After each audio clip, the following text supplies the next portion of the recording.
नमस्कार साथियों, जय हिंद जय भारत। स्वागत है आप सभी का ऑल एग्जाम प्लेस पे। मैं हूं रोहित खन्ना। दोस्तों, आज से हम एफएलटी स्टार्ट कर रहे हैं। यहाँ फुल लेंथ टेस्ट यहाँ पर मैं आपके साथ स्टार्ट करने वाला हूं, जो कि पार्ट में आपको यहाँ पर यूट्यूब पे देखने को मिलेगी। इसी के साथ साथ दोस्तों, कोई भी अपडेट चाहिए तो चैनल को सब्सक्राइब जरूर कर लीजिएगा ऑल एग्जाम प्लेस पर।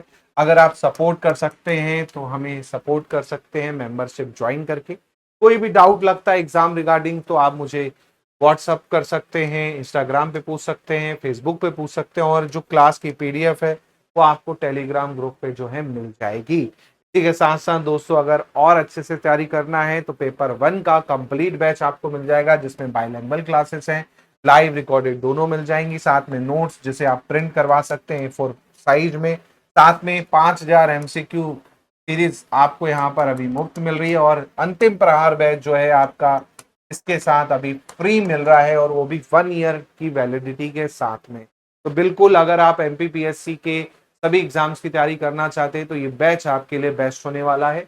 इसके अलावा दोस्तों, केवल अंतिम प्रहार बैच लेना चाहते हैं, जिसमें हमने ओल्ड अंतिम प्रहार बैच भी इंक्लूड करके दे रखा है, साथ में अभी इसमें 5000 एमसीक्यू टेस्ट सीरीज भी जो है फ्री मिल रही है, तो ये भी आपको फ्री मिल जाएगी। बिल्कुल इसे ज्वाइन कर लें, अभी आपके पास समय है एग्जाम में। अच्छे से अगर प्रहार बैच कर लेते हैं तो 35 से 40 क्वेश्चन आपके कहीं नहीं जाने वाले। मैं 100% दावे के साथ कह सकता हूं। इसके पहले भी आप प्रहार बैच का रिजल्ट देख सकते हैं, 2022 वाला, 2024 वाला। तो बहुत ही फायदा आपको इस बैच से मिलने वाला है। इसी के साथ साथ पेपर 2 की तैयारी करना चाहते हैं वो भी अवेलेबल है। पेपर 2 की भी कुछ सब्जेक्ट्स की टेस्ट सीरीज जो है हमारे यहाँ अवेलेबल है। चलिए तो शुरुआत करते हैं दोस्तों आज की इस क्लास की। नमस्कार साथियों, जय हिंद जय भारत। स्वागत है सभी का ऑल एग्जाम प्लेस पे। गुड इवनिंग, बहुत बहुत स्वागत है आप सभी का क्लास में। चलिए तो दोस्तों, स्टार्ट करते हैं आज की एक और एफएलटी को। जी हाँ, इसके पहले हमने 4 एफएलटी डिस्कस कर रखी है। 5वीं एफएलटी ये होने वाली है, फुल लेंथ टेस्ट होने वाले हैं ये, और काफी इंपॉर्टेंट एफएलटी है। जैसे कि मैंने आपको बताया है, सभी एफएलटी को कम से कम 2 बार आपको करना है, ताकि जो भी इसमें फैक्ट्स हैं वो आपको याद रह पाए। तो ये इनसे ही मिले जुले हुए क्वेश्चन जो एग्जाम में आपको डायरेक्ट कॉपी पेस्ट हो सकते हैं, और कुछ क्वेश्चन तो एकदम कॉपी पेस्ट वाले मिलने वाले हैं। तो इसलिए बहुत अच्छे से जितनी भी आपकी 20 एफएलटी होंगी आपके एग्जाम तक, उसको बहुत अच्छे से कीजिएगा। उसके अलावा अगर आप प्रहार बैच का जो ओल्ड एफएलटी है वो करना चाहें तो वो भी कर लीजिएगा, क्योंकि बहुत सारी चीजें जो हैं उन्हीं से आपको देखने को मिलेंगी एग्जाम में। तो वो भी अगर टाइम परमिट कर रहा है तो बिल्कुल उसको करें, इग्नोर ना करें। थ्योरी देखिए, अगर नहीं कर पा रहे हैं तो कोई बड़ी बात नहीं है, थ्योरी नहीं हो पा रही, रहने दो। मेन जो है एफएलटी को आपको कम से कम 2 बार करना ही करना है ना। और नई वाली प्लस आपकी वो वाली, दोनों ही आपको क्या है, आपको करनी है ना। तो एफएलटी बिल्कुल आपको क्या है, अच्छे से करनी है। और नोटिफिकेशन जैसे ही क्लास स्टार्ट होती है तुरंत आ जाता है ना। चलिए स्टार्ट करते हैं दोस्तों आज की इस एफएलटी को। पहला क्वेश्चन है आपका, पुनासा जो प्रोजेक्ट है वो किस जिले में स्थित है, ये आपको बताना है। पुनासा प्रोजेक्ट, जी हाँ, पुनासा परियोजना जो है मध्य प्रदेश के किस जिले में स्थित है, ये आपको यहाँ पर बताना है। चलिए, आपने इरिगेशन प्रोजेक्ट दोस्तों बहुत अच्छे से पढ़े हैं जहां तक मुझे याद है, और मैंने भी काफी डेप्थ में आपको इरिगेशन जो प्रोजेक्ट है उनको पढ़ाया है। और इरिगेशन प्रोजेक्ट ऐसे हैं जहां से हमेशा आपको 1-2 क्वेश्चन देखने को मिलने वाले हैं। जी हाँ, पुनासा परियोजना की बात हो रही है। जब आप नर्मदा घाटी परियोजना पढ़ते हैं तो उसमें आप क्या पढ़ते हैं, उसमें आप पढ़ते हैं परियोजना पुनासा। जी हाँ, कहाँ पर है पुनासा परियोजना, बिल्कुल याद रखिए भाई। पुनासा परियोजना कहाँ पर स्थित है, तो आपके खंडवा में जो है आपकी स्थित है, बिल्कुल याद रखिएगा। ठीक है, खंडवा में आपकी पुनासा परियोजना जो है स्थित है, ये आपको विशेष रूप से ध्यान रखना है। और आपने एक नाम सुना होगा, इंदिरा गांधी परियोजना, या फिर आपने सुना होगा इंदिरा सागर परियोजना। बोलिए हाँ, सुना है कि नहीं सुना है। चलिए बताइए, इंदिरा सागर परियोजना सुना है आपने? हाँ, इंदिरा सागर परियोजना, बिल्कुल ठीक है। तो इंदिरा सागर परियोजना को ही, इंदिरा सागर परियोजना को ही किस नाम से जाना जाता है? सागर प्रोजेक्ट को ही पुनासा के नाम से जाना जाता है, क्योंकि पुनासा ग्राम में स्थित है ये, है ना, पुनासा गांव में है ये परियोजना खंडवा के, है ना, इसलिए इसे पुनासा परियोजना भी कहते हैं, ये याद रखिएगा। मल्टीपर्पस प्रोजेक्ट है। मल्टीपर्पस का मतलब होता है बहुउद्देशीय परियोजना, यानी आपका यहाँ पर आपका सिंचाई भी की जाती है, यहाँ पर विद्युत उत्पादन भी किया जाता है ना। यहाँ पर 8 जो है सेटअप है 125 मेगावाट के, है ना, तो टोटल 1000 मेगावाट का जो है यहाँ से बिजली का प्रोडक्शन जो है आपको इस रिजर्वायर से किया जाता है, ये आपको ध्यान रखना है। इसके अलावा इसके बैक वाटर पर पुनासा के बैक वाटर पर आपका हनुमंतिया टापू है, हनुमंतिया टापू है यहाँ पर, है ना, इसके बैक वाटर पे ही याद रखिएगा। और हनुमंतिया टापू पर आपको याद रखना है जल महोत्सव जो है हर साल मध्य प्रदेश सरकार जो है आपका आयोजित करती है ना, जल महोत्सव जो है तब जो है आपका एवरी ईयर मनाया जाता है, हर साल मनाया जाता है ना, हनुमंतिया टापू पर, वो बैक वाटर पे स्थित है ना, तो ये भी आप याद रखिएगा। इस पे भी क्वेश्चन आ सकता है कि हनुमंतिया टापू, तो याद रखना है ये भी आपका कहाँ पर आता है, तो खंडवा जिले में ही आपका क्या है, हनुमंतिया टापू जो है आपका आता है ना, हनुमंतिया टापू जो है खंडवा जिले में ही आता है, तो ये आपको ध्यान रखना है। ठीक है, क्वेश्चन जो है आपको आ सकता है कि भाई कहाँ पर है हनुमंतिया टापू, तो खंडवा जिले में ही, ये आपको याद रखिएगा। ठीक है, अगला क्वेश्चन है मध्य प्रदेश के किस संभाग में सबसे अधिक जिले हैं। जी हाँ, किस संभाग में मध्य प्रदेश के सबसे अधिक जिले हैं, ये आपको पूछा जा रहा है। किस संभाग में मध्य प्रदेश के सबसे अधिक जिले हैं। हाँ, सबसे अधिक जिला वाला संभाग कौन सा है, ये आपको बताना है। हाँ, यहाँ पर सही आंसर है जबलपुर। जबलपुर में 9 जिले आपके आते हैं, 9 जिले हैं जबलपुर में, है ना, पांडुरना इंक्लूड हो गया है। इंदौर में 8 जिले हैं, इंदौर में 8 जिले हैं, है ना, ये आपको ध्यान रखना है। ठीक है, तो यहाँ पर सही आंसर क्या हो जाएगा, यहाँ पर सही आंसर हो जाएगा आपका क्या, यहाँ पर सही आंसर हो जाएगा आपका जबलपुर। ठीक है, जबलपुर रीजन को हम किस नाम से जानते हैं, जबलपुर रीजन को हम महाकौशल के नाम से जानते हैं, ये आपको पता होना चाहिए, है ना। जबलपुर को हम किस नाम से जानते हैं, महाकौशल के नाम से जानते हैं, है ना। तो क्वेश्चन आ जाता है कई बार कि महाकौशल एरिया, है ना, तो याद रखिएगा जबलपुर मतलब क्या, जबलपुर मतलब महाकौशल, है ना। जबलपुर के आसपास का जो एरिया है, पूरा जो एरिया कहलाता है महाकौशल कहलाता है। इसके अलावा जबलपुर मतलब क्या, संस्कार धानी कहलाती है ना, संस्कार धानी के नाम से जो है जबलपुर जानी जाती है, ये आपको ध्यान रखना है। इसके अलावा हाई कोर्ट जबलपुर में स्थित है ना, हाई कोर्ट का जो मेन है आपका कहाँ पर है, जबलपुर में है ना। इसके अलावा जबलपुर को दाहाल प्रदेश के नाम से भी जाना जाता था प्राचीन काल में, है ना, जबलपुर को दाहाल प्रदेश के नाम से भी जाना जाता था, तो दाहाल प्रदेश याद रखिएगा। संस्कार धानी आपकी है, हाई कोर्ट यहाँ पर है, दाहाल प्रदेश है, साथ में रानी दुर्गावती म्यूजियम यहाँ पर है, रानी दुर्गावती म्यूजियम यहाँ पर है आपका। म्यूजियम के साथ साथ में रानी दुर्गावती की समाधि आपकी जबलपुर के बरेला ग्राम में है ना, बरेला ग्राम में है ना। जबलपुर में और क्या है, जबलपुर में आपका बरगी बांध है ना, जबलपुर में बरगी डैम है ना, जो कि किस रिवर पर है, नर्मदा पर है ना, ये आपको याद रखिएगा। और नर्मदा का फर्स्ट प्रोजेक्ट है, नर्मदा नदी पर अगर आप देखेंगे तो पहला जो है आपका क्या है बरगी, है ना। इसके अलावा आपका ताल बहुत है जबलपुर में, तालाबों का शहर कहलाता है ना, तालाबों का शहर कहलाता है, क्योंकि बहुत सारे ताल आपको मिलेंगे, हनुमान ताल, देव का ताल, है ना, बहुत सारे आपको मिलेंगे। इसके अलावा जबलपुर में और क्या है खास, जबलपुर में आप देखेंगे तो भाई आपका किला है मदन महल का गौड़ साम्राज्य का किला है, राजा मदन शाह ने इसको बनवाया था, मदन महल का किला, है ना, ये याद रखिएगा। इसके अलावा जबलपुर में क्या है, भेड़ा घाट है ना, भेड़ा घाट जो कि आपका वाटरफॉल है ना, भेड़ा घाट वाटरफॉल है आपका, धुआंधार है आपका, है ना, धुआंधार है आपका, खेड़ा घाट है आपका, है ना। इसके अलावा बंदर कूदनी है आपकी, है ना। मंदिरों में आप देखेंगे तो 64 योगिनी मंदिर जो कि फेमस है ना, 64 योगिनी मंदिर फेमस है ना, ये आपको ध्यान रखना है। इसके अलावा यहाँ पर तेवर है, तेवर जो है प्राचीन काल में राजधानी भी रही, है ना, और कलचुरी की राजधानी रही। एक्चुअल में आप देखेंगे कलचुरी वंश की राजधानी रही, है ना, कलचुरी राजवंश की राजधानी रही आपका जबलपुर, है ना। तो ये बहुत सारी चीजें हैं। और दूसरा संगमरमर के लिए फेमस है ना।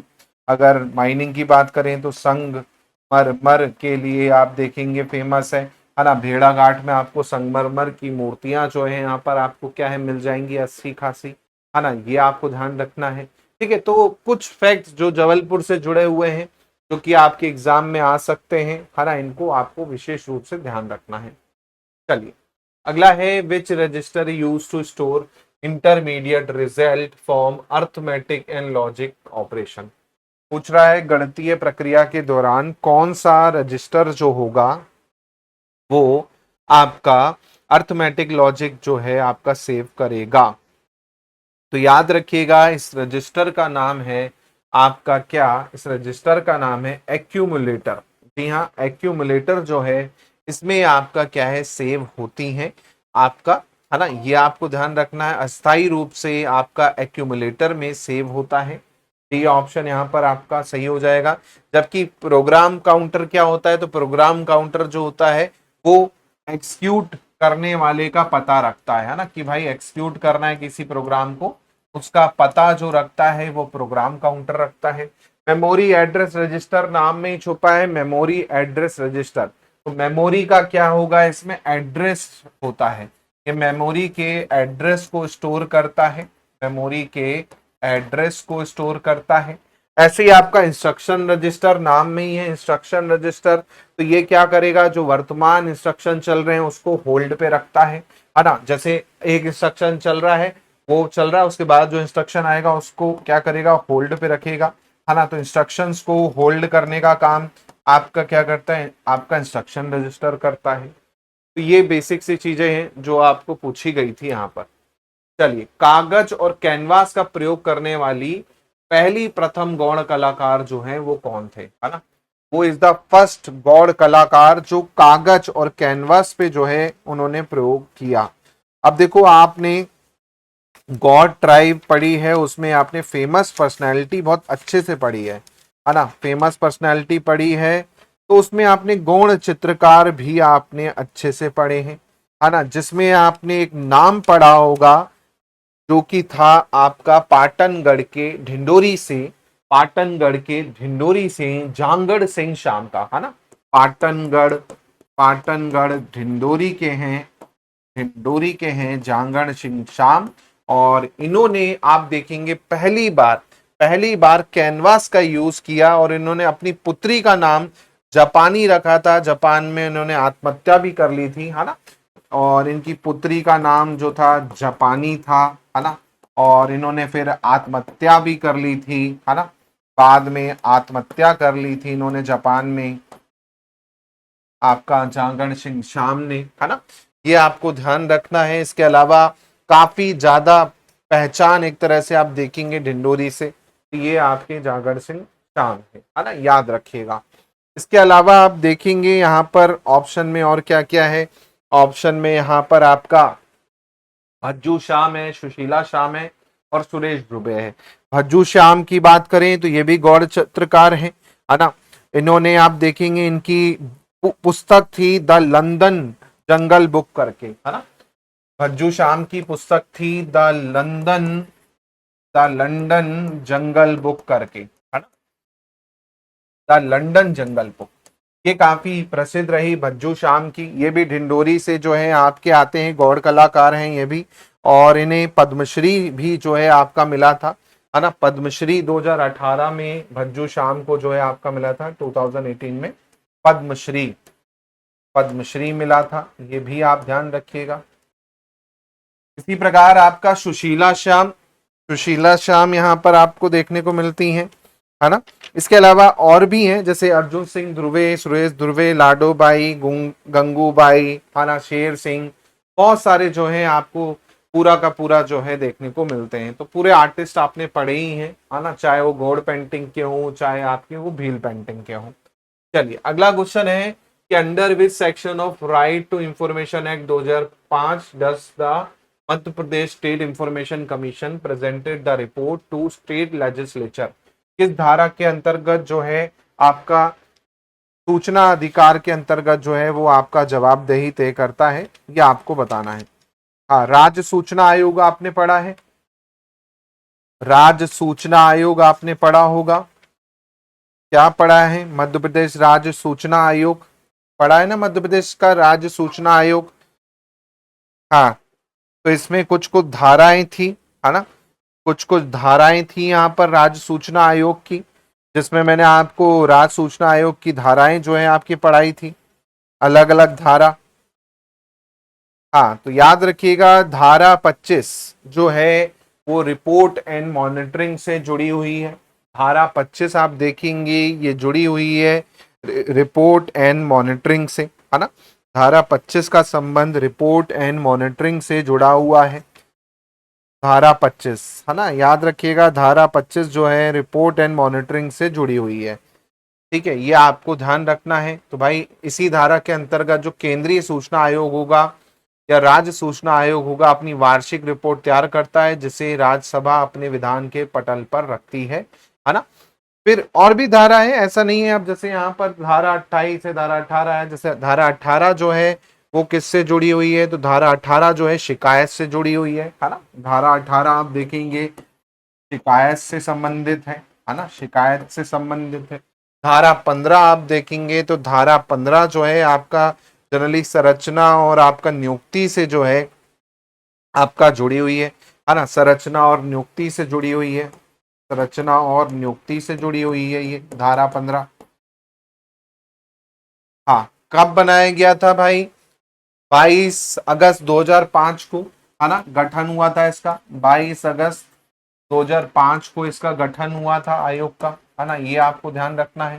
क्वेश्चन आ सकता है कि कब गठन हुआ, तो 22 अगस्त 2005 को गठन हुआ। कार्यकाल कितने साल का होता है? 3 साल का होता है यहाँ पर, है ना। टर्म जो होगा 3 ईयर का होता है यहाँ पर। कौन अपॉइंट करता है? अपॉइंटमेंट किसके द्वारा किया जाता है? तो गवर्नर यानी राज्यपाल जो है यहाँ पर अपॉइंट करते हैं, है ना। गवर्नर जो है यहाँ पर क्या करते हैं? अपॉइंट करते हैं यहाँ पर, है ना, ये आपको ध्यान रखना है। ठीक है, पहले जो थे कौन थे राज्य सूचना आयोग के? तो टी.एन. श्रीवास्तव करके थे, याद रखिएगा। पहले जो थे टी.एन. श्रीवास्तव, फर्स्ट अगर पूछ ले तो कौन थे? टी.एन. श्रीवास्तव थे इसके फर्स्ट, ये आपको ध्यान रखना है पहले। ठीक है, इसके अलावा बाकी आप कार्यकाल देखेंगे तो यहाँ पर 3 साल का होता है। तो 2024 में विजय यादव बने थे, तो वही चल रहे होंगे मेरे ख्याल से। विजय यादव आपका 2024 में बने थे, है ना। तो 2024 से लेके 3 साल का कार्यकाल 2027 तक यही चलेंगे। तो वर्तमान में आप देखेंगे तो विजय यादव आपको देखने को मिलेंगे, है ना। 3 साल का यहाँ पर क्या होगा? आपका कार्यकाल होता है ना। संवैधानिक बॉडी है, याद रखिएगा आपका ये। चलिए अगला है, what is the size of IP6? जी हाँ, इंटरनेट प्रोटोकॉल वर्जन 6 जो है इसका साइज कितना होता है, क्या आपको बताना है, क्योंकि आप सभी को पता है। हाँ, NB लोहानी इसके थोड़ी थे। NB लोहानी किसके थे बताइए? हाँ, निर्वाचन आयोग के थे। हाँ, वो निर्वाचन आयोग के थे, इलेक्शन कमीशन के थे। हाँ, NB लोहानी जो है इलेक्शन कमीशन के थे। यहाँ पर किसका बात हो रही है? यहाँ पर बात हो रही है आपकी इंफॉर्मेशन कमीशन, है ना। यहाँ पर इंफॉर्मेशन कमीशन की बात हो रही है, स्टेट इंफॉर्मेशन कमीशन की बात हो रही है ना। तो कंफ्यूज मत हो जाओ, इलेक्शन कमीशन अलग है, स्टेट इंफॉर्मेशन कमीशन अलग है। चलिए 128 बिट का होता है, ये तो आपको पता ही ना। IP वर्जन 6 जो है ये आपका फ्यूचर के लिए 128 बिट तक का यहाँ पर क्या है रखा गया था।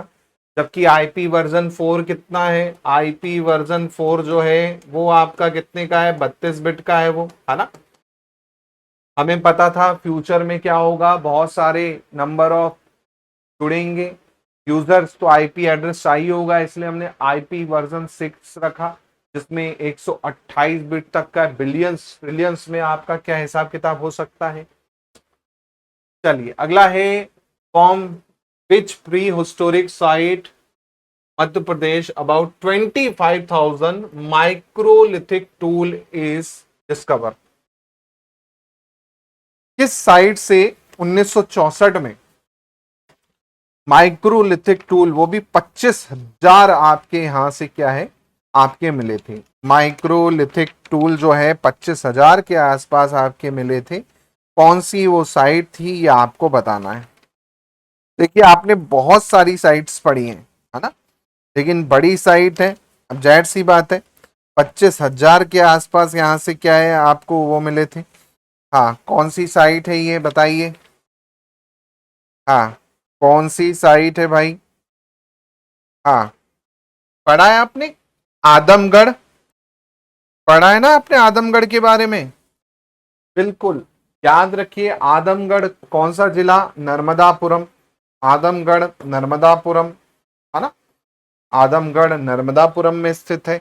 इसके अलावा आदमगढ़ की बात करें तो भाई इसके खोजकर्ता थे मनोरंजन घोष, है ना, मनोरंजन घोष खोजकर्ता थे, मनोरंजन घोष, घोष जो थे खोजकर्ता थे। जबकि खुदाई करवाई थी किसने, जबकि खुदाई आरबी जोशी, आरबी जोशी के द्वारा करवाई गई थी, आरबी जोशी के द्वारा खुदाई करवाई गई थी इसकी, है ना, ये आपको ध्यान रखना। साथ में आरबी जोशी के और खरे भी थे, है ना, आरबी जोशी एंड खरे जो है आपके इसमें शामिल थे, है ना। तो लगभग 25,000 के आसपास जो है आपका था। तो आरबी जोशी और एमडी खरे, है ना, एंड एमडी खरे जो थे इन्होंने खुदाई करवाई थी, खोज हुई थी मनोरंजन घोष के द्वारा, है ना, ये आपको ध्यान रखना है। लोकेशन यहाँ पर आपको पूछा जा सकता है, तो लोकेशन आप यहाँ पर याद रखिएगा, ठीक है। नर्मदापुरम में आता है आदमगढ़, है ना, और ये मध्यपुरा पाषाणकालीन स्थल है, मध्यपुरा पाषाणकालीन स्थल। और यहाँ से आप देखेंगे तो छोटे बड़े जानवरों के भी अवशेष आपको मिले थे देखने को, है ना, ये आपको ध्यान रखना। इसके अलावा और भी साइट है आवरा कायथा, ये सब आपको क्या है ध्यान रखना है किसने खोजा है। चलिए, कर्क रेखा मध्य प्रदेश में कितने जिलों से गुजरती है। जी हाँ, मध्य प्रदेश में कर्क रेखा ट्रॉपिक ऑफ कैंसर जो है 23.5 डिग्री जो है आपकी लाइन जो है ना, वो आपको यहाँ पर पूछी जा रही है, वो आपका कितने उससे गुजरती है ये आपको बताना है ना। 23.5 डिग्री नॉर्थ लाइन जिसे हम कहते हैं, है ना। हाँ कर्क रेखा ट्रॉपिक ऑफ कैंसर कितने जिलों से गुजरती है भाई, मध्य प्रदेश के 14 जिलों से गुजरती है, ये तो विशेष रूप से याद रखना है। हाँ कर्क रेखा से एक फैक्ट और याद रखना है भाई, एक लौती नदी आपको देखने को मिलेगी माही, है ना, माही नदी जो है कर्क रेखा को 2 बार काटती है, कर्क रेखा को 2 बार काटती है, 2 बार काटती है माही नदी, ये आप ध्यान रखिएगा। यहाँ पर पूछा जा सकता है कि भाई कर्क रेखा को माही नदी या कौन सी नदी 2 बार काटती है, तो याद रखना है ना। कौन कौन से जिले हैं, तो भाई आप रतलाम जाओगे, उज्जैन जाओगे, आगर मालवा जाओगे, है ना, राजगढ़ जाओगे, सीहोर जाओगे, भोपाल, विदिशा, रायसेन, सागर, दमोह, जबलपुर, कटनी, उमरिया, शहडोल, है ना, तो ये जिले हैं जो आपके कर्क रेखा से क्या है आपके क्रॉस होते हैं, है ना, तो ये आपको ध्यान रखना है, माही नदी याद रखना है। चलिए अगला क्वेश्चन है, the river diversion project in Madhya Pradesh mainly based on which river. Madhya Pradesh में नदी मोड़ो परियोजना है, वो किस नदी पर आधारित है ये आपको बताना है। रिवर्स डाइवर्जन प्रोजेक्ट है ये मध्य प्रदेश का, और ये किस रिवर पर स्थित है ये आपको बताना है। रिवर डाइवर्जन प्रोजेक्ट जो है मध्य प्रदेश का किस नदी पर स्थित है ये आपको बताना है। चलिए बताइए कौन सी नदी पर है स्थित ये।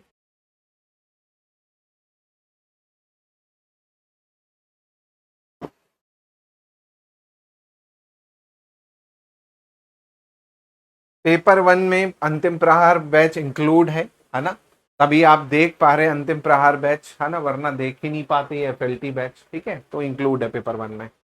चलिए, तो ये कान नदी है एक्चुअल में, जी हाँ, कान नदी है आपकी ये, ठीक है। तो ये याद रखिएगा एक्चुअल में क्या है, उज्जैन में अभी क्या होने वाला है, सिंहस्थ महाकुंभ होने वाला है ना, अभी सिंहस्थ महाकुंभ होने वाला है।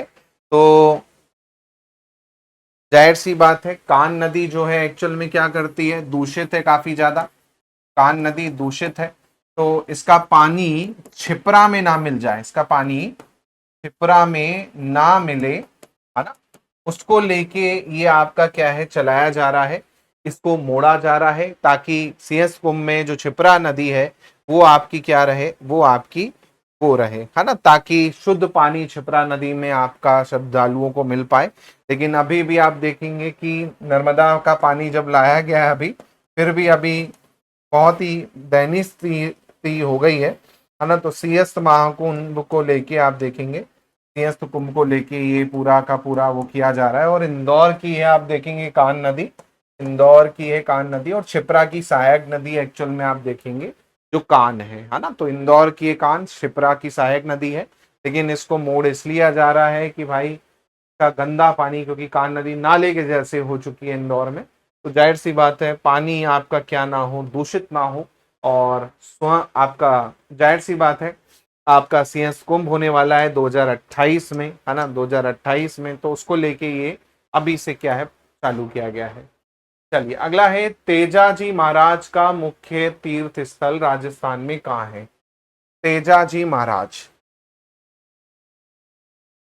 तेजाजी महाराज का मुख्य स्थल जो है वो आपका कहाँ पर है, ये आपको पूछा जा रहा है।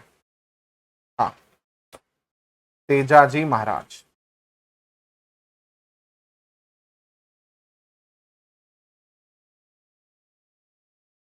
देखो तेजा जी का मेला लगता है, एक तो तेजा जी का मेला लगता है आपका गुना के आसपास में, भामावड़ करके जगह है वहां पर आपका क्या है, और कहा जाता है कि उनके पास ऐसी शक्ति थी जो शरीर से सांप का जहर निकाल देती थी, ये कहा जाता है। तो ये चली में आप देखेंगे लोक देवता है, और इनका जो मेला है ना, वैसे तो आपका गुना में लगता है, लेकिन यहाँ पर इनका मुख्य तीर्थ स्थल की बात हो रही है, वो भी राजस्थान के, तो ये आपका अजमेर का सुरसुरा धाम है ना, अजमेर में है ये आपका सुरसुरा धाम, है ना, अजमेर में आप देखेंगे आपका ये स्थित है आई थिंक, है ना।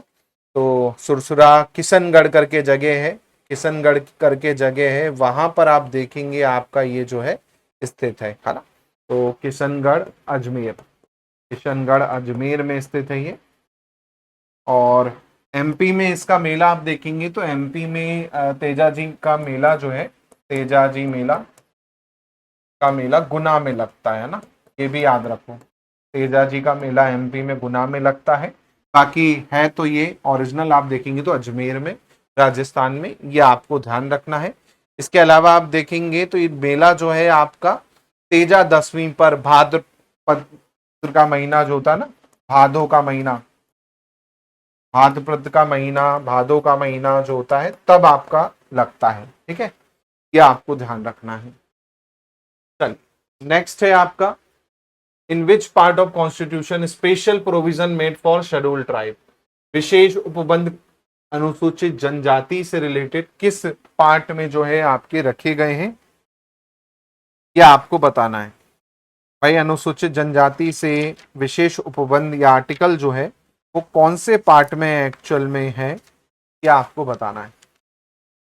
चलो जल्दी से आंसर कर दो भाई। मध्य प्रदेश की जनजाति आपने पढ़ी है, उसमें आपने अलग अलग आर्टिकल जो है पढ़े थे, जिसमें बहुत सारे आपने आर्टिकल देखे थे, अगर आपको याद हो तो भाई विशेष प्रावधान में आप देखेंगे तो जो आपका 15वां भाग है, 16वां भाग है जो एक्चुअल में, है ना, 16वें भाग में आपका विशेष उपबंध जो है आपको देखने को मिलते हैं, है ना, जिसमें आप देखेंगे आपका आर्टिकल, जैसे आपका आर्टिकल 330 से लेके 342, है ना, आर्टिकल 330 से लेके 342 जो कि आपका विशेष प्रावधान है, और इसमें आपका है पूरा का पूरा, जैसे आपका 341 में क्या है, 341 में कि भाई राज्यपाल के द्वारा जो है आपका वो किया जाएगा, है ना, वो दे रखा है आपका।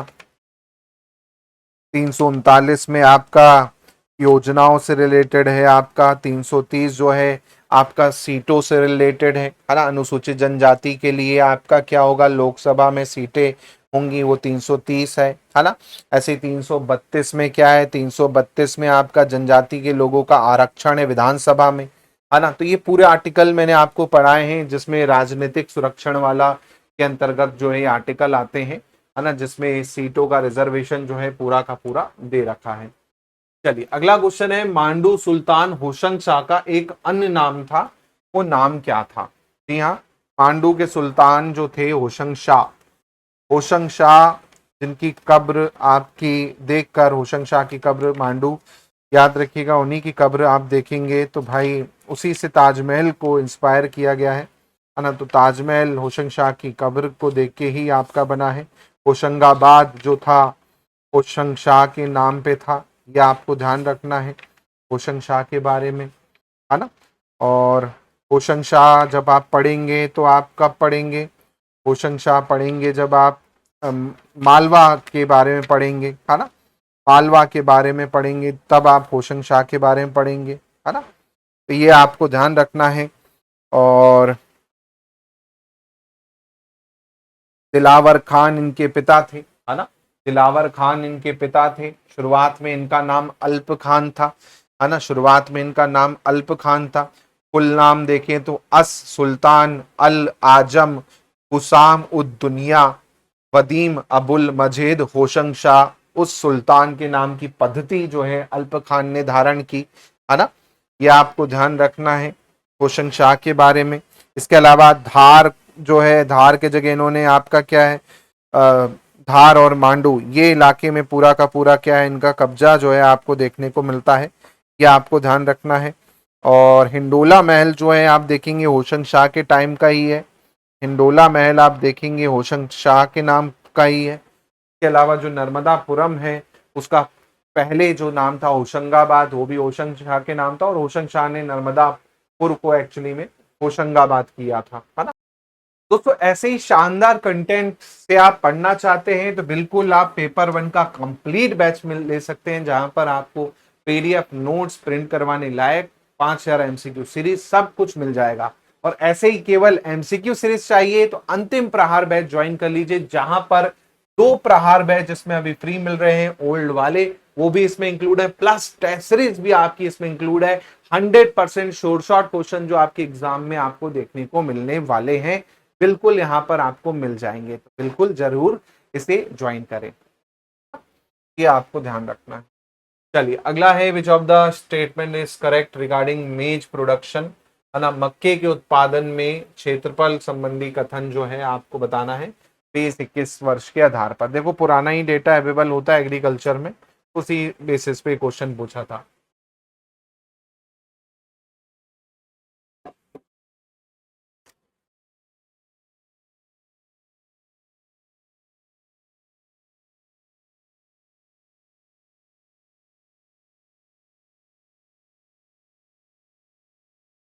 चलिए बताइए क्या होगा इसका आंसर, बहुत ही बेसिक सा क्वेश्चन है, आज ही पढ़ा है हमने, याद है? हाँ आज ही पढ़ा है हमने, बोलिए हाँ या ना। हाँ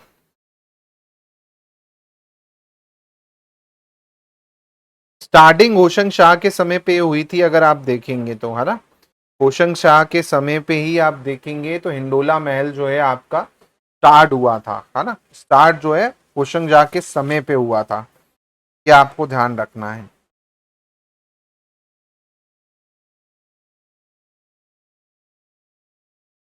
हाँ आज ही पढ़ा था ना, भूले तो नहीं हो? हाँ बिल्कुल भूले तो नहीं हो भाई, बोल रहा उत्पादन में प्रदेश का पहला स्थान है, फिर क्षेत्रफल में देश में 5वां स्थान है, जिलावार उत्पादन में सर्वाधिक आपका कहाँ होता है, छिंदवाड़ा में होता है। छिंदवाड़ा को क्या है, मेज सिटी या कौन सिटी कहा जाता ना, कौन सिटी ऑफ एमपी, कौन सिटी ऑफ एमपी, हाँ मक्का जिला मध्य प्रदेश का। आज ही पढ़ा था क्वेश्चन, याद है कि नहीं है, है ना। तो याद रखिएगा मक्का जिला के लिए छिंदवाड़ा प्रसिद्ध है। चलिए अगला है, गवर्नर के बारे में कौन सी शर्तें होती हैं, राज्यपाल के बारे में कौन सी शर्तें होती हैं। तो बहुत बेसिक सा क्वेश्चन है मेरे हिसाब से। आपने आर्टिकल 157 158 पढ़ा है, 157 158 पढ़ा है, तो उसमें आपने पढ़ा होगा कि भाई क्या क्या शर्तें होती हैं एक राज्यपाल की। उसको अगर गद्दी में बैठाना है राज्यपाल को तो क्या शर्तें होंगी। हाँ बताइए क्या शर्तें होंगी भाई राज्यपाल की।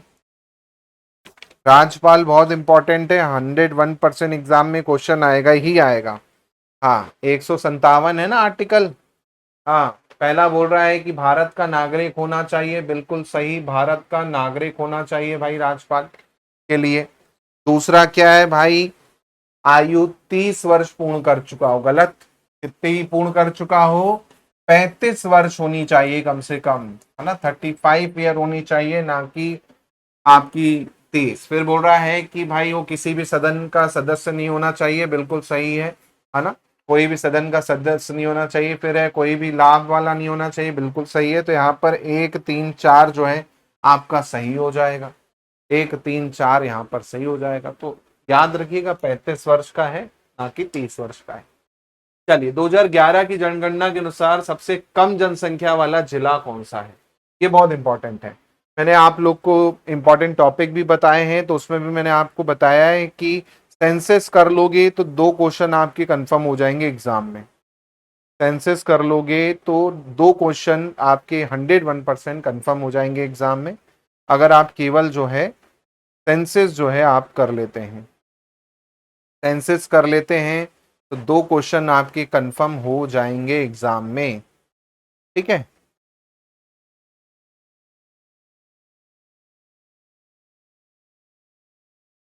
चल बता दो।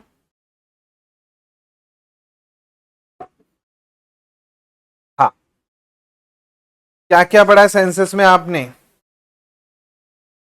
सेंसस में आपने क्या पढ़ा है भाई, सबसे अधिक जनसंख्या वाले पढ़े हैं, सबसे कम जनसंख्या वाले पढ़े हैं, बिल्कुल। हरदा आप देखेंगे तो सबसे कम जनसंख्या वाला जिला हो जाएगा 2011 के हिसाब से, है ना, 5,70,000 के आसपास पॉपुलेशन है ना। उसके बाद आप देखेंगे तो उमरिया का नाम आता है, पहले नंबर पे आपका है आपका हरदा, सेकंड नंबर पे आपका उमरिया है, ये आपको ध्यान रखना है। थर्ड नंबर पे श्योपुर आता है ना। फोर्थ नंबर पे आपका क्या आता है, फोर्थ नंबर पे ढिंडोरी आता है, और फिफ्थ नंबर पे आता है अलीराजपुर, है ना। और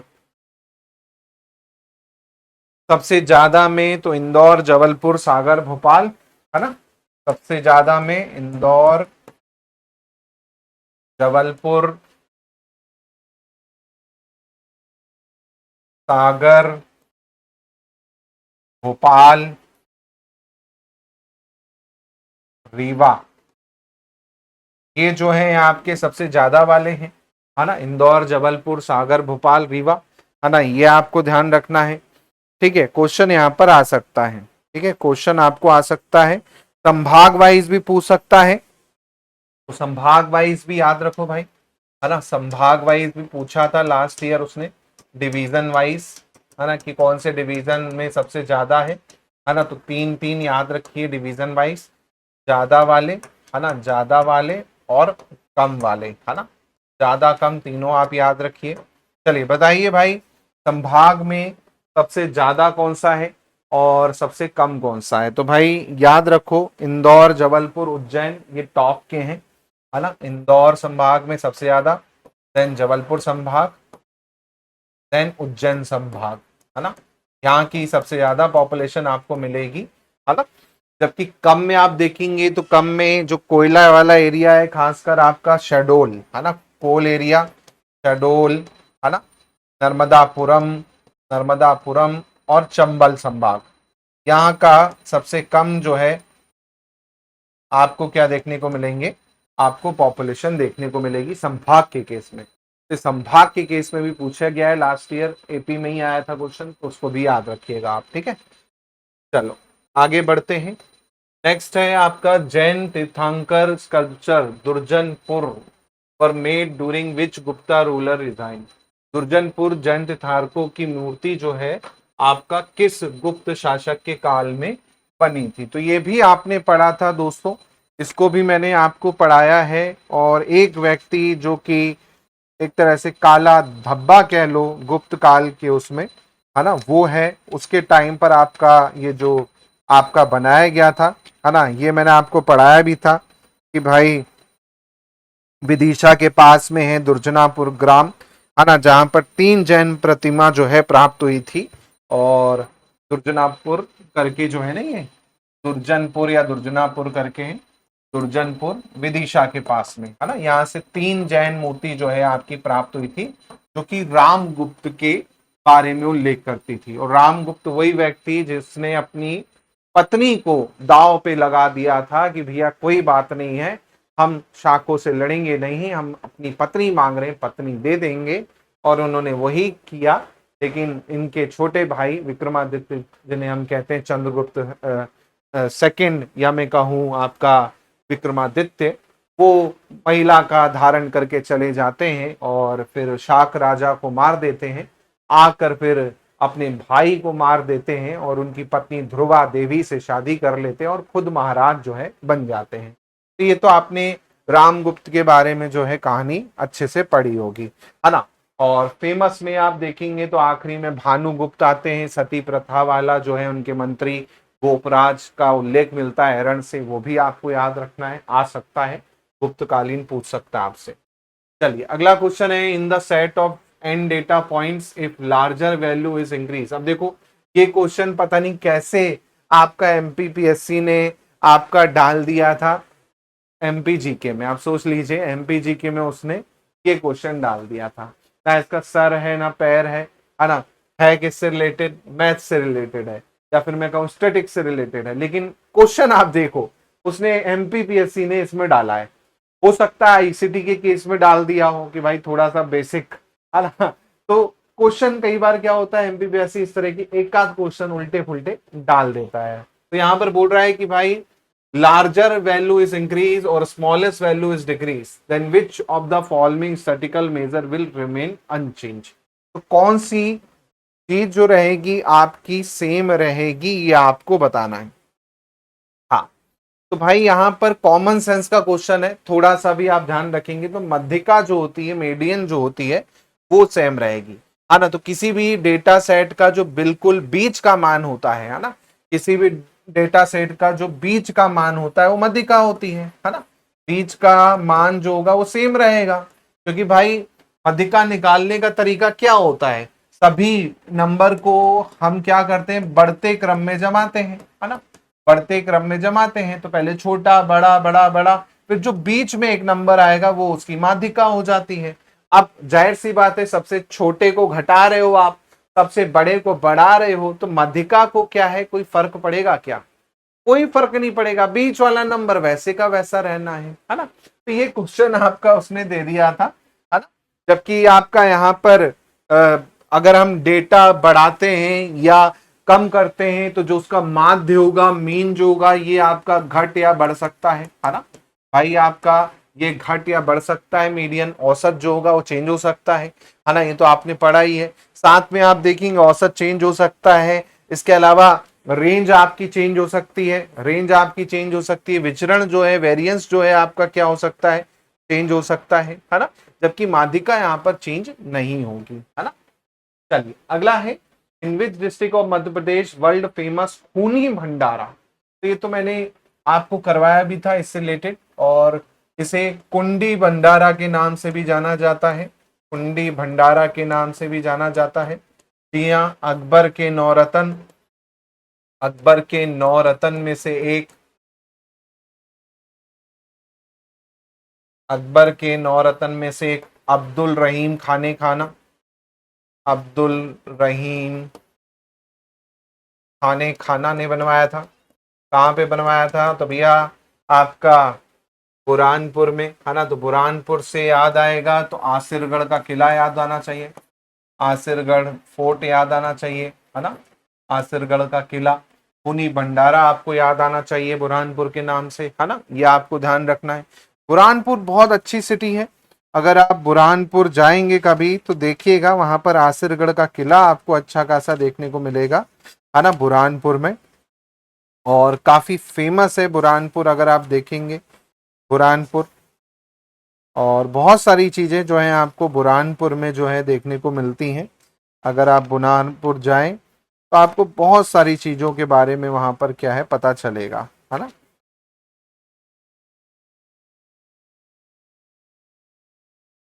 चलिए, तो खूनी भंडारा के बारे में याद रखिएगा, है ना।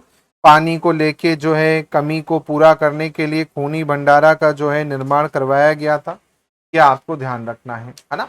बनाना याद रखिएगा, बिल्कुल जीआई टैग मिला है भैया बुरहानपुर के केले को। केला जो है आपका जीआई टैग वाला केला है ना। प्रोडक्शन में ओडीओपी है आपका, देखेंगे आपका, है ना। ये आपको ध्यान रखना है। चलिए, वर्चुअलाइजेशन क्या होता है? वर्चुअलाइजेशन क्या होता है? हाँ, हम बोलते हैं ना वर्चुअल दुनिया में चले गए, हम बोलते हैं ना वर्चुअल दुनिया में चले गए। हाँ, क्या होता है भाई? पहला बोल रहा है भौतिक सर्वरों को क्लाउड स्टोरेज में बदलने की प्रक्रिया, फिर बोल रहा है आईटी संसाधनों को वर्चुअल इंस्टेंस बनाना, फिर है आपका installing multiple operating system on separate physical machine, फिर है use of software enhance internet speed. भाई क्या है? Creation of virtual instances of IT resources, है ना। तो यहाँ पर आपका आईटी संसाधनों के वर्चुअल इंस्टेंस बनाना जो है वो वर्चुअलाइजेशन कहलाता है। ऐसी तकनीक होती है कि एक ही हार्डवेयर में हम क्या करते हैं, सॉफ्टवेयर की मदद से अलग अलग ऑपरेटिंग सिस्टम चलाते हैं। इससे एफिशिएंसी जो है आपकी बढ़ जाती है ना। अलग अलग हम क्या कर देते हैं, आपका वर्चुअलाइजेशन वर्चुअल डिस्क बना देते हैं और अलग अलग एक तरह से ऑपरेटिंग सिस्टम चलाते हैं, है ना। वो यहाँ पर हो जाएगा। जबकि सेकेंड वाला बोला अलग अलग भौतिक मशीनों में, जबकि इसमें क्या होता है, एक ही मशीन में, एक ही फिजिकल मशीन। चलिए, भगोरिया पर्व किस जनजाति के द्वारा मनाया जाता है? बहुत ही फेमस क्वेश्चन आना ही आना है भगोरिया पर्व के बारे में। जी हाँ, भगोरिया पर्व जो है किस जनजाति के द्वारा मनाया जाता है, यह आपको बताना है। भगोरिया मेला।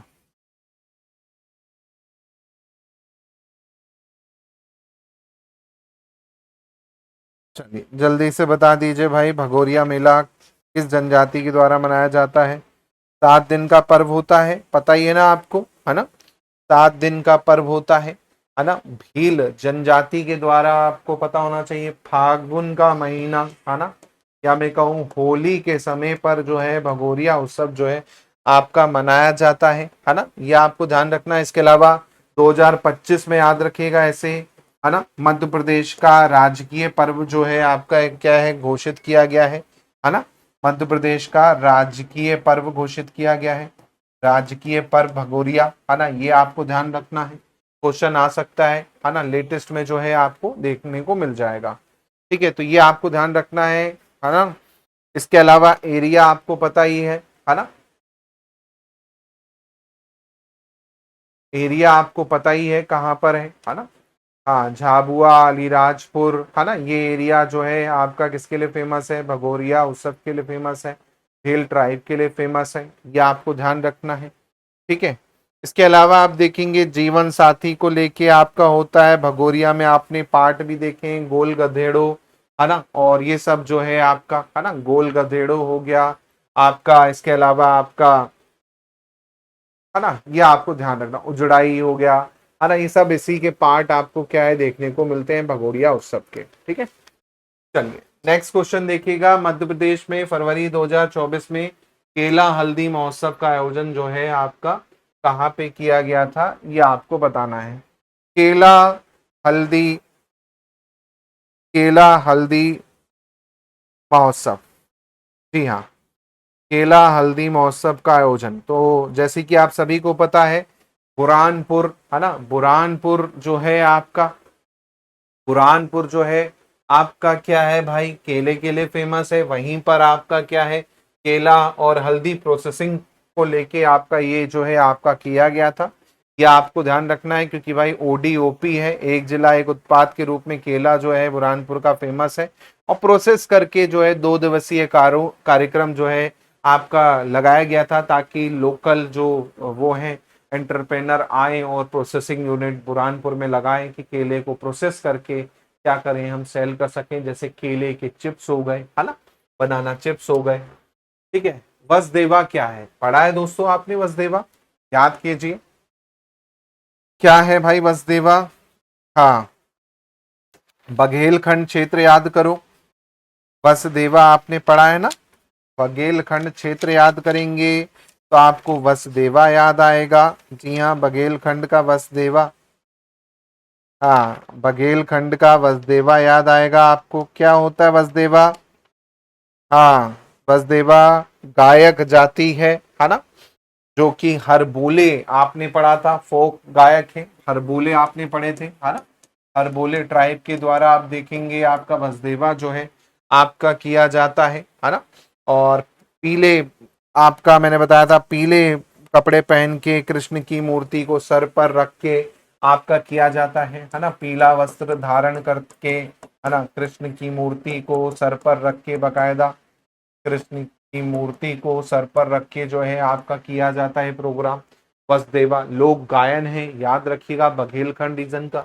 बघेलखंड के और भी आपके हैं, जैसे आपका वसुदेवा हो गया, विदेशिया हो गया, फाग हो गया, विरा हो गया, है ना, ये आपको ध्यान रखना है।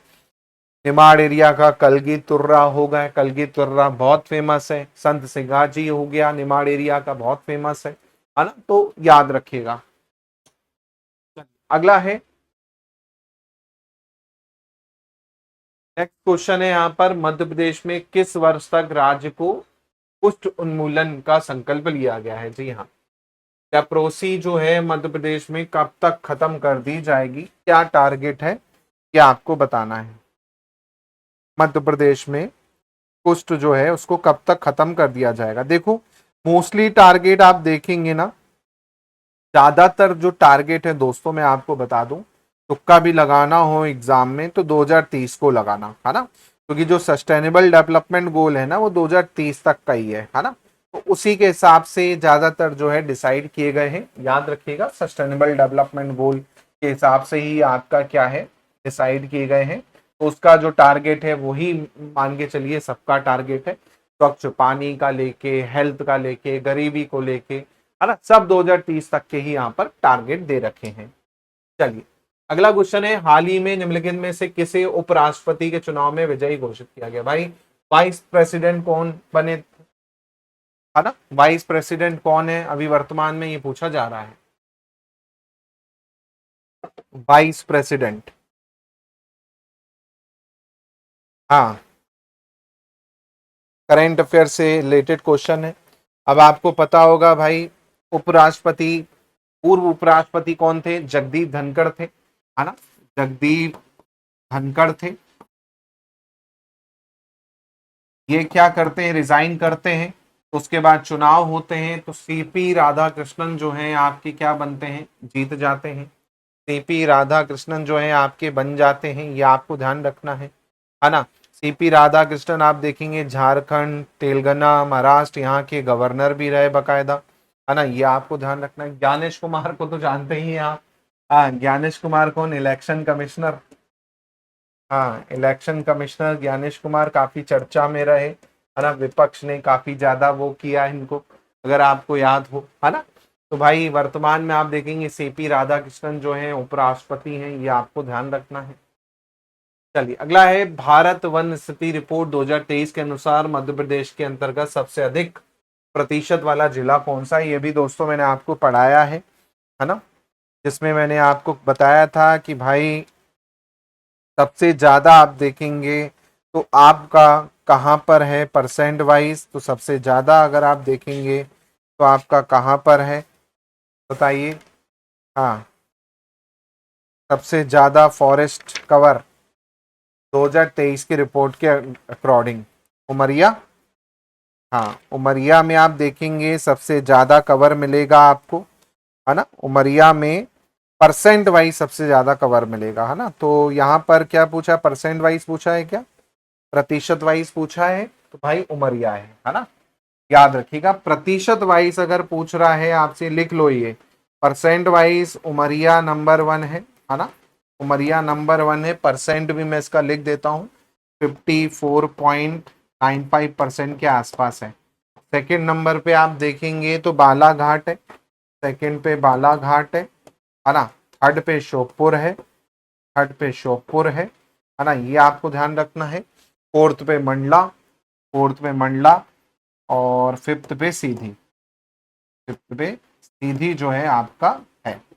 कम की बात, नंबर की बात करें अगर, है ना, एरिया की बात करें, क्षेत्रफल की दृष्टि से अगर हम देखें, है ना, क्षेत्रफल की दृष्टि से आपका अलग हो जाएगा। ये तो प्रतिशत वाइज हमने देखा है। क्षेत्रफल की दृष्टि से आपका हो जाएगा बालाघाट, छिंदवाड़ा, बैतूल, बालाघाट है, देन छिंदवाड़ा है, देन बैतूल है ना, देन बैतूल है ना। तो बालाघाट सबसे ज्यादा है। नंबर की बात करें तो लगभग 4921 square kilometre, 4921 square kilometre area में आपका फॉरेस्ट जो है आपका फैला हुआ है बालाघाट में। जबकि आपका Chhindwara, then Betul, then Mandla, Sheopur, then Mandla और देन श्योपुर। ठीक है, ये आपको याद रखना है। सबसे कम याद रखिएगा, सबसे कम की अगर बात करें परसेंट वाइज और क्षेत्रफल वाइज, भाई परसेंट वाइज आपको उज्जैन याद रखना है। सबसे कम फॉरेस्ट आपको प्रतिशत वाइज आप देखेंगे तो उज्जैन में है। उज्जैन में आप देखेंगे तो केवल 0.69 के आसपास ही आपका क्या है, फॉरेस्ट है। 0.69%, मतलब जितना आपका एरिया है उज्जैन का, उसका केवल 0.69 जो है फॉरेस्ट है। ये आपको ध्यान रखना है। सेकेंड नंबर पे जो परसेंट वाइज आपको मिलेगा शाजापुर, शाजापुर, देन आगर मालवा, देन आगर मालवा। ठीक है, क्षेत्रफल की दृष्टि से देखें तो भाई आपका Shajapur, then Ujjain, then Agar Malwa, Shajapur, then Ujjain, then Agar Malwa. ये क्षेत्रफल की दृष्टि से है ना, ये क्षेत्रफल की दृष्टि से है। ठीक है, ये आपको ध्यान रखना है क्षेत्रफल की दृष्टि से। ठीक है, तो ये कुछ फॉरेस्ट रिपोर्ट है जो आपको ध्यान रखना है, और बाकी तो इसमें और कुछ पूछेगा नहीं। जो सबसे ज्यादा पूछा जा सकता है यही पूछा जा सकता है जो आपको ध्यान रखना है ना। तो सबसे ज्यादा प्रतिशत वाइज उमरिया है, सबसे ज्यादा नंबर वाइज बालाघाट है। होपफुली दोस्तों ये क्लास आपको बहुत अच्छी लगी होगी। क्लास अच्छी लगी हो तो वीडियो को शेयर करें, लाइक करें, कमेंट करें। कमेंट में अपने आंसर जरूर लिखें, साथ में बताएं कितने क्वेश्चन आपके सही हुए। इसी के साथ साथ ऐसे ही और कंटेंट के लिए ऑल एग्जाम प्लेस को सब्सक्राइब जरूर कर लें। अगर आप सपोर्ट कर सकते हैं तो ज्वाइन करके हमें सपोर्ट भी कर सकते हैं। कोई डाउट आपको लगता है तो आप मुझे व्हाट्सएप पर पूछ सकते हैं, इसके अलावा इंस्टा पे पूछ सकते हैं। पीडीएफ आपको टेलीग्राम पे मिल जाएगी। पेपर 1 का कंप्लीट बैच चल रहा है जो कि आपके फायदे के लिए होने वाला है, 1 ईयर वैलिडिटी के साथ में, जिसमें लाइव लेक्चर, बाइलिंगुअल कंटेंट आपको मिलने वाला है, नोट्स A4 जिसे प्रिंट करवा सकते हैं आप। साथ में आपका यहाँ पर 5000 MCQ टेस्ट सीरीज आपकी इसके साथ इंक्लूड कर दी गई है, प्लस अंतिम प्रहार बैच भी इसके साथ इंक्लूड कर दिया गया है। तो अगर पेपर 1 का बैच ले रखा है तो आपको कुछ नहीं लेना। साथ में केवल अगर प्रैक्टिस के लिए आपको बैच लेना है जहां से शॉर्ट शॉर्ट क्वेश्चन मिले, वो है हमारा अंतिम प्रहार बैच। ये आप ज्वाइन कर सकते हैं, जिसमें MCQ आपको मिलने वाले हैं। 20 FLT में यहाँ पर आपको डिस्कस करवाता हूँ लाइव प्लस रिकॉर्डेड। साथ में ओल्ड प्रहार बैच भी इसमें इंक्लूड है, प्लस टेस्ट सीरीज भी यहाँ पर आपको मिल जाएगी। इसी के साथ साथ पेपर 2 भी आप लेना चाहें, पेपर 2 भी यहाँ पर आपको मिल जाएगा। साथ में आपका इंटरव्यू बैच लेना चाहें, ये भी आपको मिल जाएगा। तो मिलता हूं मैं आपसे अगली क्लास में। बहुत बहुत धन्यवाद। जय हिंद, जय भारत।